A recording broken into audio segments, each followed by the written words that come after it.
Merton H. Miller. Merton Howard Miller अमेरिकी अर्थशास्त्री थे और आधुनिक कॉर्पोरेट फाइनेंस के सबसे प्रभावशाली विद्वानों में से एक थे। उन्हें 1990 में हैरी मार्कोविट्ज और विलियम एफ. शार्प के साथ इकोनॉमिक साइंसेस का नोबेल प्राइज मिला। तीनों को फाइनेंशियल इकोनॉमिक्स में पायनियरिंग वर्क के लिए सम्मानित किया गया। मर्टन मिलर का जन्म 16 मई 1923 को बॉस्टन, मैसाचुसेट्स, यूएसए में हुआ था। उनके पिता जोल मिलर वकील और फिलैंथ्रोपिस्ट थे। परिवार की आर्थिक स्थिति अच्छी थी और मिलर को उच्च शिक्षा प्राप्त करने का अवसर मिला। बचपन से ही वे गणित और तार्किक समस्याओं में रुचि रखते थे, लेकिन उनकी एकेडमिक यात्रा सीधे इकोनॉमिक्स से शुरू नहीं हुई। मिलर ने हार्वर्ड यूनिवर्सिटी में अंडर ग्रेजुएट एजुकेशन प्राप्त की और 1944 में ग्रेजुएशन किया। द्वितीय विश्व युद्ध के दौरान वे सरकारी इकोनॉमिक रिसर्च से जुड़े। युद्ध के बाद उन्होंने ग्रेजुएट स्टडीज जारी रखीं। उन्होंने जॉन्स हॉपकिंस यूनिवर्सिटी में पढ़ाई की और बाद में 1946 में एमए प्राप्त किया। इसके बाद वे यूनिवर्सिटी ऑफ शिकागो गए, जहां इकोनॉमिक्स में उनका इंटेलेक्चुअल डेवलपमेंट तेजी से हुआ। 1952 में उन्होंने जॉन्स हॉपकिंस यूनिवर्सिटी से पीएचडी इन इकोनॉमिक्स प्राप्त की। यूनिवर्सिटी ऑफ शिकागो में उन्होंने कई प्रसिद्ध इकोनॉमिस्ट्स के साथ काम किया और मैथमेटिकल तथा क्वांटिटेटिव इकोनॉमिक्स में मजबूत आधार बनाया। पीएचडी के बाद Miller Carnegie institute of technology और बाद में रैंड कॉर्पोरेशन से जुड़े। रैंड में काम करते हुए उन्हें अनसर्टेनिटी, डिसीजन मेकिंग और फाइनेंशियल इकोनॉमिक्स की समस्याओं पर विचार करने का अवसर मिला। यहीं से उनका ध्यान कॉर्पोरेट फाइनेंस की ओर और अधिक बढ़ा। 1961 में मिलर यूनिवर्सिटी ऑफ शिकागो के फैकल्टी में शामिल हुए। शिकागो में उन्होंने लंबे समय तक टीचिंग और रिसर्च की। बाद में वे Robert R. McCormick distinguished service professor of finance बने। यही उन्होंने कॉर्पोरेट फाइनेंस में अपना सबसे प्रसिद्ध योगदान विकसित किया। मिलर की सबसे प्रसिद्ध उपलब्धि मोडिग्लियानी मिलर थ्योरम है। उन्होंने इटालियन अमेरिकन इकोनॉमिस्ट फ्रैंको मोडिग्लियानी के साथ मिलकर कॉर्पोरेट फाइनेंस में एक रेवोल्यूशनरी थियरी विकसित की। 1958 में दोनों ने प्रसिद्ध पेपर प्रकाशित किया, the cost of capital, corporation finance and the theory of investment. इस पेपर ने एक फंडामेंटल सवाल पूछा, किसी कंपनी की वैल्यू पर उसकी फाइनेंसिंग स्ट्रक्चर का क्या प्रभाव पड़ता है, अर्थात कंपनी को पैसा कैसे जुटाना चाहिए, डेट से, इक्विटी से या दोनों के कॉम्बिनेशन से। किसी कंपनी की फाइनेंसिंग स्ट्रक्चर को सरल रूप में ऐसे लिखा जा सकता है, V इक्वल्स D जोड़े, जहां V equals firm value, D equals debt, A equals equity. सामान्य इंट्यूशन ये कह सकती है कि डेट और इक्विटी का सही कॉम्बिनेशन कंपनी की वैल्यू को बहुत बदल सकता है। लेकिन मोडिग्लियानी और मिलर ने आइडियलाइज्ड कंडीशंस में एक चौंकाने वाला रिजल्ट दिया। प्रोपोजिशन आई, परफेक्ट कैपिटल मार्केट्स की कुछ असम्पशंस के तहत फर्म की टोटल वैल्यू उसकी कैपिटल स्ट्रक्चर पर निर्भर नहीं करती। सरल भाषा में, कंपनी के एसेट्स और उनके कैश फ्लोज जितने महत्वपूर्ण हैं, केवल डेट इक्विटी मिक्स बदलने से कंपनी की फंडामेंटल वैल्यू नहीं बदलती यदि मार्केट कंडीशंस आदर्श हों। यह विचार कॉर्पोरेट फाइनेंस में अत्यंत प्रभावशाली बना। मोडिग्लियानी और मिलर ने अपने आर्ग्यूमेंट में आर्बिट्रेज का महत्वपूर्ण उपयोग किया। यदि दो कंपनियां समान अंडरलाइन कैश फ्लोज पैदा करती हैं लेकिन केवल फाइनेंसिंग स्ट्रक्चर अलग होने के कारण उनकी मार्केट वैल्यूज अलग हों, तो इन्वेस्टर्स उस प्राइस डिफरेंस का लाभ उठाने की कोशिश करेंगे।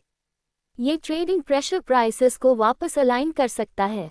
बाद में मिलर और मोडिग्लियानी ने टैक्सेशन को मॉडल में शामिल किया। यदि डेट इंटरेस्ट टैक्स डिडक्टेबल हो, तो डेट फाइनेंसिंग से टैक्स शील्ड प्राप्त हो सकता है। इससे वास्तविक दुनिया में कैपिटल स्ट्रक्चर का एनालिसिस अधिक कॉम्प्लेक्स हो जाता है।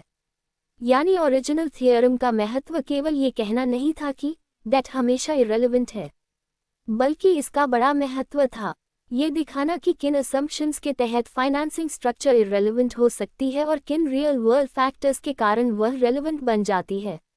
मिलर ने कॉर्पोरेट फाइनेंस में डिविडेंड पॉलिसी पर भी महत्वपूर्ण रिसर्च किया। ये सवाल था, कंपनी को अपने प्रॉफिट्स शेयरहोल्डर्स को डिविडेंड्स के रूप में देने चाहिए या प्रॉफिट्स को कंपनी में रीइन्वेस्ट करना चाहिए। आइडियलाइज्ड कंडीशंस में डिविडेंड पॉलिसी के बारे में भी कुछ सरप्राइजिंग रिजल्ट्स सामने आए। इस रिसर्च ने कॉर्पोरेट फाइनेंस में इन्वेस्टमेंट डिसीजंस, फाइनेंसिंग डिसीजंस और डिविडेंड डिसीजंस को अलग अलग एनालिटिकल प्रॉब्लम्स के रूप में समझने में मदद की। 1990 में मर्टन एच. मिला को हैरी मार्कोविट्ज और विलियम एफ. शार्प के साथ इकोनॉमिक साइंसेस का नोबेल प्राइज मिला. नोबेल का आधिकारिक साइटेशन था for their pioneering work in the theory of financial economics. तीनों के योगदान अलग अलग लेकिन कॉम्प्लीमेंट्री थे. मिला के काम ने कंपनीज के फाइनेंशियल डिसीजंस को समझने का तरीका बदल दिया. आज कॉर्पोरेट फाइनेंस में जिन प्रश्नों पर विचार किया जाता है उनमें शामिल हैं: कंपनी कितना डेट ले, इक्विटी और डेट का सही कॉम्बिनेशन क्या हो, कंपनी प्रॉफिट्स को डिविडेंड्स के रूप में दे या रीइन्वेस्ट करे, फाइनेंसिंग डिसीजंस कंपनी वैल्यू को कैसे प्रभावित करते हैं, टैक्सेस कैपिटल स्ट्रक्चर को कैसे बदलते हैं, फाइनेंशियल डिस्ट्रेस का कॉस्ट कितना है. इन क्वेश्चंस के मॉडर्न एनालिसिस में मोडिग्लियानी-मिला फ्रेमवर्क एक फंडामेंटल स्टार्टिंग पॉइंट है. मिला ने फाइनेंशियल मार्केट्स में इंफॉर्मेशन और मार्केट एफिशिएंसी से जुड़े सवालों पर भी काम किया. उनका रिसर्च इस ब्रॉडर आइडिया से जुड़ा था कि यदि मार्केट सफिशिएंटली कम्पिटिटिव हो और इंफॉर्मेशन वाइडली अवेलेबल हो तो एसेट प्राइसेस अवेलेबल इंफॉर्मेशन को रिफ्लेक्ट कर सकते हैं. इस इंटेलेक्चुअल ट्रेडिशन ने आगे चलकर एफिशिएंट मार्केट रिसर्च और मॉडर्न एसेट प्राइसिंग के विकास को प्रभावित किया. मिला ने अपने करियर में कई इंस्टीट्यूशंस में काम किया. उन्होंने Carnegie institute of technology, university of Chicago, Northwestern university जैसे संस्थानों से संबंध रखा. उनका सबसे महत्वपूर्ण academic period university of Chicago से जुड़ा रहा. वे अमेरिकन फाइनेंस एसोसिएशन के प्रेसिडेंट भी रहे. नोबेल प्राइज के अलावा मिला को अनेक प्रतिष्ठित ऑनर्स मिले.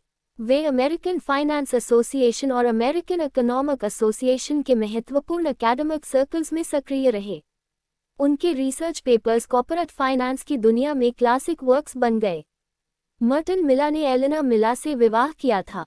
उनकी एक बेटी और एक बेटा था. उनका जीवन मुख्यतः एकेडमिक रिसर्च, फाइनेंस और इकोनॉमिक्स से जुड़ा रहा.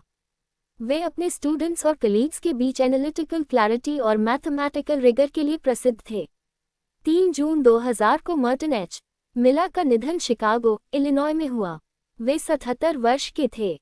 मर्टन मिला की सबसे बड़ी विरासत मोडिग्लियानी-मिला थ्योरम है. उनके काम ने कॉर्पोरेट फाइनेंस में एक फंडामेंटल सवाल को बदल दिया: कंपनी को फाइनेंस कैसे करना चाहिए. और इसके जवाब की खोज में ये समझ विकसित हुई कि कंपनी वैल्यू को केवल डेट और इक्विटी के अनुपात से नहीं समझा जा सकता. Taxes, bankruptcy costs, information asymmetry और अन्य रियल वर्ल्ड इम्परफेक्शंस भी महत्वपूर्ण हैं. आज एमबीए, फाइनेंस और इकोनॉमिक्स की पढ़ाई में मोडिग्लियानी-मिला प्रोपोजिशंस कॉर्पोरेट फाइनेंस के फाउंडेशनल कॉन्सेप्ट्स में शामिल हैं.